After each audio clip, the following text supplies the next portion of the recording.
Video बनाने की कुछ चाहिए मैं लिया था गेमा बनाने लगी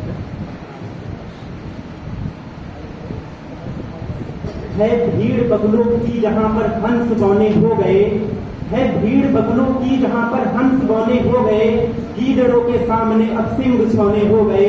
ए सियासत के खिलाड़ी दोस्तों, इन सबों के हाथ हम सब खिलौने हो गए, इन सबों के हाथ हम सब खिलौने हो गए।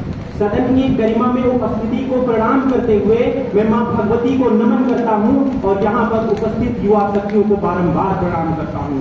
महोदय, मैं आदित्य कुमार दिए गए विषय राजनीति में युवाओं की भूमिका पर अपने वक्तव्य में तो उपस्थित हुआ हूं। महोदय, जब हम बात करते हैं युवा की, तो युवा क्या होता है?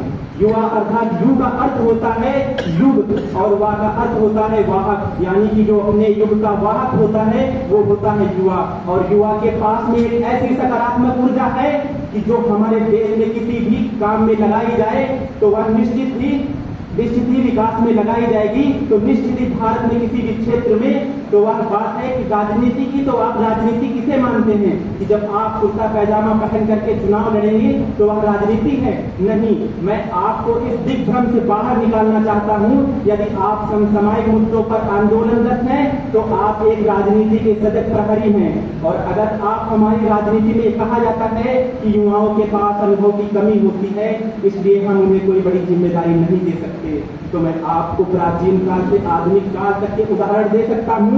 मैं अपनी उंगलियों पर एक एक करके गिना सकता हूं, जैसे कि आदि गुरु शंकराचार्य से लेकर के महादेव स्वामी और गौतम बुद्ध जी ने अपने युवा अवस्था में ही धर्म और समाज में बड़ा परिवर्तन लाने के लिए कदम उठाया था।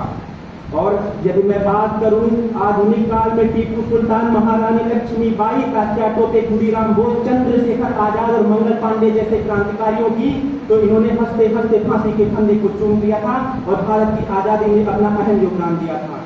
मान्यवर, फिर आप क्यों कहते हैं कि युवाओं के पास अनुभव की कमी होती है? और राजनीति की जो सबसे बड़ी असुविधा हमें नजर आती है, मैं इस मंच के माध्यम से, यहाँ पर राजनीति के लोग कुछ बैठे होंगे, तो मैं इस मंच के माध्यम से कहना चाहता हूँ कि हमारे इस सुझाव को राजनीति में लागू किया जाए कि सबसे पहले यदि कोई समूह का कर्मचारी है तो उसके रिटायरमेंट की व्यवस्था है, लेकिन राजनीति में रिटायरमेंट की कोई व्यवस्था लागू नहीं है। इसे तत्काल लागू करना चाहिए और जो लोग सत्ता चलाने के काबिल नहीं है उन्हें तत्काल हटाना चाहिए और जो भारत को सशक्त बना सकता है उसे अवसर मिलना चाहिए।